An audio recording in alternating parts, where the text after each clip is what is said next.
It is my privilege to present to you the second most realistic piano patch ever created. Josh, you set the time machine back to 1985, right? Dude, it's 2020. I'm gonna get roasted. They're gonna let me have it.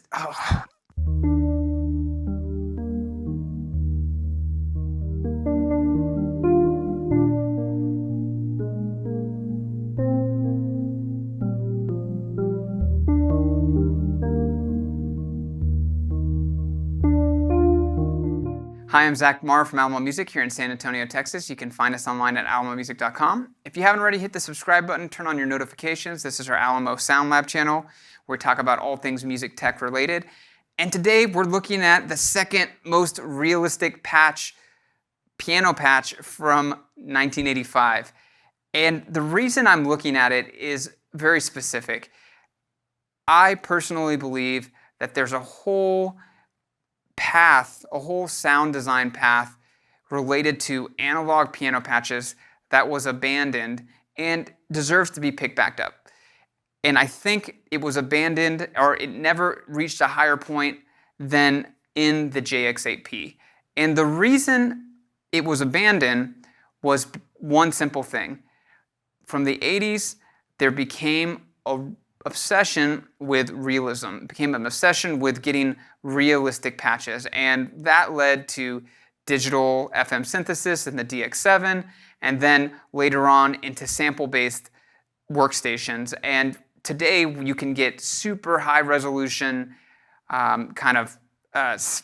sound packs, sample packs of pianos which have been recorded to the nth degree that are gigabytes to download, and you can get incredibly realistic piano recordings that you play with your MIDI controller or with whatever, and it's as if you were playing an actual piano, and when you listen to it, the resolution is so high. And so that obsession with realism from the 80s followed this path, and it's continued to today, but the analog piano patch design was abandoned, and it was abandoned alongside other types of electrified piano tones with Wurlitzer and the Rhodes and the CP80.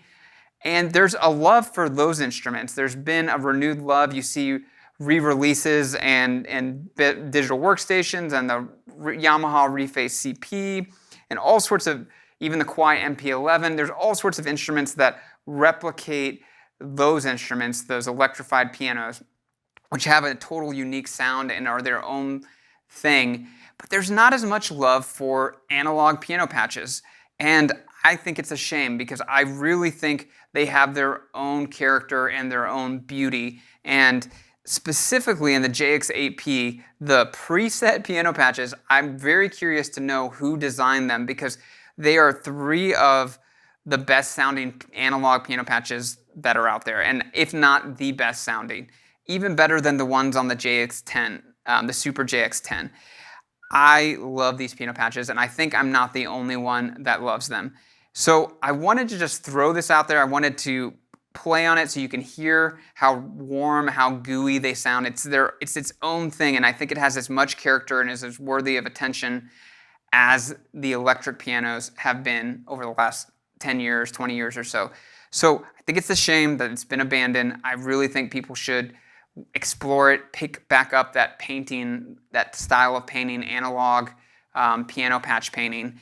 And with all the new instruments on the market, all the new analog instruments, I'd be curious to hear people explore piano patches and take it to the next level. There's actually a really great article from Sound on Sound magazine from like the early 2000s, I think. I'll put a link below, that goes into depth on how to program the JX10 piano patches. And if you want a place to start to learn how to program piano patches, look up that article.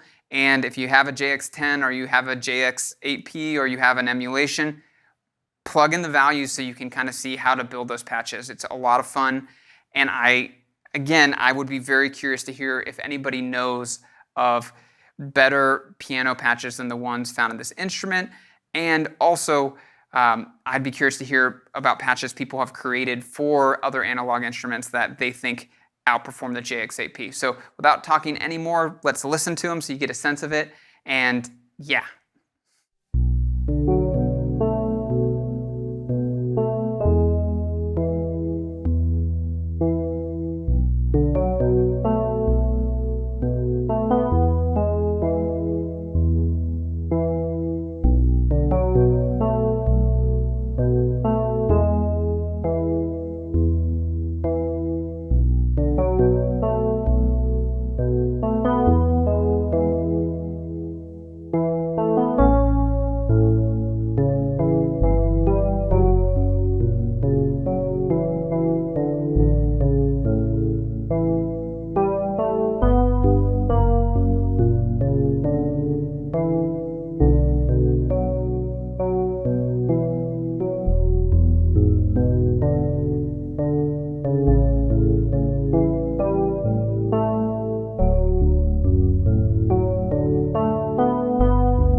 There's something about certain sounds that just take you to a certain place, and for these piano patches on the JX-8P, they take me to that place. They immediately make me want to write. They immediately open up new ideas musically when I play them, and I think that's the mark of a great patch and a great instrument.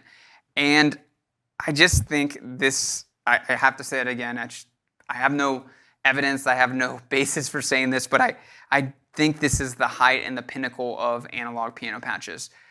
That said, part of the reason I made this video is I think that postmodern or non-realism or impressionistic piano patch design should be a thing. We don't have to have just realistic piano tones. It's fun to create piano-inspired patches that utilize the strengths of analog instruments. And so I'm curious, with all the new instruments coming out, what can fellow musicians come up with? What can we create sonically that is piano-inspired, but definitely with an analog flavor? So I hope that was interesting. I'd love to hear your thoughts below. Please leave a comment, or if you know of other analog patches, piano patches I should check out, put it below.